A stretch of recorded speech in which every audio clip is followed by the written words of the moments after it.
Assalamualaikum guys, welcome back. Sebelum ni, kita kan duk sembang pasal Khairul Aming yang bertegas takkan terima kunjungan VIP macam ahli politik yang mungkin nak potong queue dan tak reserve untuk makan dekat kedai dia, rembayung ikut prosedur yang betul.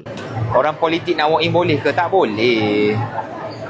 Kalau korang nampak ada politician masuk sekalipun, kalau orang kanan dia, orang bawahan dia, PA dia bookkan, yang tu saya tak boleh kawal. Lepas tu adalah statement dari pelakon legend Azhar Sulaiman pasal hal ni, yang mana Azhar Sulaiman katanya tak berapa nak berkenan lah dengan cara penyampaian Khairul Aming. Terima kasih Panglima. Syah. Tapi kali ni jangan risau, tak ada video baru Abang Azhar Sulaiman duk pakai wig pelik-pelik macam semua. Tapi lepas statement Khairul Aming ni dia jadi viral, adalah seorang politician yang aku difahamkan merupakan wakil rakyat dekat bahagian Bukit Bintang pula, Bukit Bendera, yang dikenali sebagai Sherlina Abdul Rashid, yang kongsi pandangan dia berkait dengan statement Khairul Aming. Dekat dalam video yang dikongsikan dekat social media, ahli politik ni dia cakap macam ni. Sebagai ahli politik, saya setuju 1,000,000% dengan kenyataan saudara Khairul Aming. Ni, kami ahli politik ni wajib dilayan sama macam orang biasa. Bahkan sebagai ahli politik kami lah kena tegakkan undang-undang dan pastikan semua urusan rakyat dipermudahkan. Ni bukan nak ambil kesempatan atas status kami. Okay guys? Jadi saya sebenarnya teringin nak pergi ke restoran Khairul Aming, tapi sampai ke hari ni tak dapat pergi sebab terlalu sibuk kerja untuk rakyat. Tapi apa pun, kalaulah saya nak pergi, saya akan buat reservation sama lah macam orang biasa lain. Orang tak ada apa istimewa kan. Jadi ayuh kita merakyatkan ahli politik, ya. Tiada siapa yang lebih di atas undang-undang dan tiada siapa di atas rakyat. Harapnya memang betul lah apa yang dia habak tu semua kan. Maksudnya merakyatkan ahli politik, something macam tu lah. Tapinya sempat juga tadi dia upsell. Tak apa, tu benda kita bincang time lain. Time ni kita bincang pasal dia punya statement.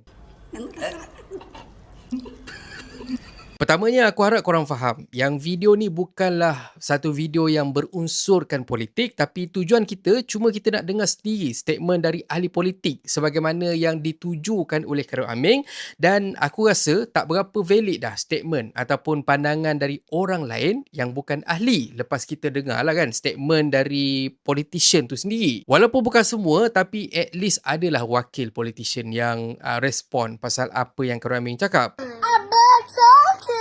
Dan untuk netizen, masyarakat, orang ramai, mungkin ada yang rasa apa yang Khairul Aming cakap tu tak berapa sedap nak didengar. Tapi ada juga yang anggap Khairul Aming cuma bertegas dalam statement dia. So untuk benda tu terpulanglah pada yang mendengar untuk nilai ke arah mana. Untuk aku ada dua. Pertama, aku pun mungkin akan cakap benda yang lebih kurang macam mana yang Khairul Aming cakap. Apatah lagi bila kata kita duk petik pasal politician.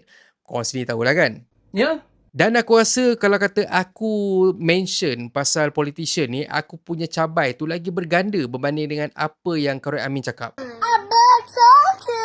Kedua, untuk aku bukan target customer Khairul Aming sebab aku bukan jenis yang suka-suka duk booking tempat makan dan semua. Aku lagi suka kalau kata bila lapar, pergi keluar, ada kedai yang ada meja kosong, tempat tu bersih, makanan dia pun elok, makanan dia sedap, aku pergi. Kalau kata nak kena berebut, nak kena beratur, nak kena menempah benda semua ni, memang tak lah. Kecuali kalau kata bini aku mengidam lah. Itu lain cerita. Tapi pada aku, apa yang Khairul Aming cakap tu memang adalah untuk semua orang. Ya. Cumanya dekat sini aku nak tahu jugalah. Ada tak antara korang yang dah pun berjaya jadi customer rembayung? Apa pula komen korang pasal makanan dia? Dan apa pengalaman korang bila kata, macam mana pengalaman korang bila kata korang pergi makan dekat sana? Cuba korang share dekat ruangan bawah ni. Dan hai kata pepantun, adik panjat pokok rambutan tapi petik buah ciku tempah kedai untuk makan. Itu bukan selera aku. Dan kalau korang suka konten dia dalam channel ni, please consider to subscribe ke. So thank you very much for watching and have a nice day. Assalamualaikum. Ini portable vacuum paling function dari Kilat. Seriously aku cakap, aku puas hati pakai portable vacuum ni. Yang mana kalau kata portable vacuum yang lain, kalau kata korang dah habis bateri benda semua kan, korang kena charge. Tapi dengan portable vacuum dari Kilat ni, yang bestnya sebab korang boleh tukar bateri dia, dan selama aku dah pakai dalam 4-5 bulan ni, ini dah jadi vacuum favourite aku. Dia punya suction power pun memang kuat dan korang boleh guna sama ada korang nak guna dekat rumah ataupun dalam kereta. Korang boleh gunakan vacuum ni untuk korang sedut sama ada sampah kering ataupun sampah basah. Nak bersihkan dia pun senang. Satu lagi, yang bestnya, bateri dia ni korang juga boleh gunakan untuk dijadikan sebagai power bank.